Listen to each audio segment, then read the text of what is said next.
C'était une fois, dans une grande forêt où vivaient toutes sortes d'animaux, un mal étrange se mit à se propager. Les oiseaux chantaient moins, les rivières semblaient plus sombres, et l'air était lourd. C'était la peste, une terrible maladie qui frappait sans prévenir.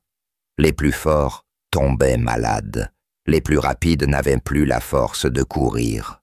Même le grand lion, roi de la forêt, se sentait faible. Il convoqua tous les animaux sur la grande clairière, sous l'ombre d'un vieux chêne, pour trouver une solution. « Mes amis, dit le lion d'une voix grave, la peste nous décime.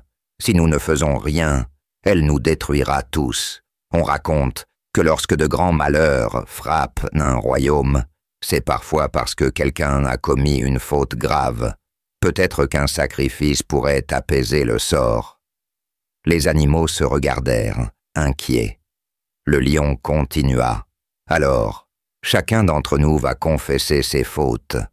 Le plus coupable se sacrifiera pour le bien de tous. » Le lion prit les devants. « Moi, j'avoue avoir parfois chassé plus qu'il ne m'en fallait.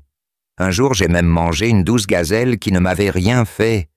Peut-être est-ce là mon crime. » Les autres murmurèrent que ce n'était pas si grave, car c'était dans la nature du lion de chasser.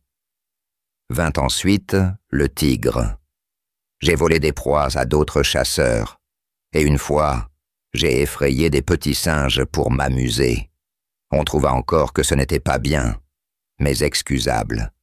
Puis vint l'ours, puis le loup, et tous racontèrent des histoires de chasse ou de petites brutalités. Et chaque fois, les autres disaient « Ce n'est pas ta faute, c'est ta nature. » Mais quand arriva le tour de l'âne, celui-ci dit timidement « Moi, un jour j'avais très faim. J'ai mangé un peu d'herbe dans un pré qui ne m'appartenait pas. C'était l'herbe d'un pauvre champignon qui poussait là. Je pensais que personne ne le verrait. » À ces mots, un silence se fit, puis le renard s'écria « Quelle honte! Manger l'herbe d'autrui, c'est un vrai vol. Voilà sans doute la cause de nos malheurs. » Tous les animaux se mirent à crier contre l'âne. « Oui, c'est lui le coupable. Qu'on le livre pour apaiser la colère du ciel. » Et sans plus de procès, l'âne fut chassé et laissé seul dans la forêt.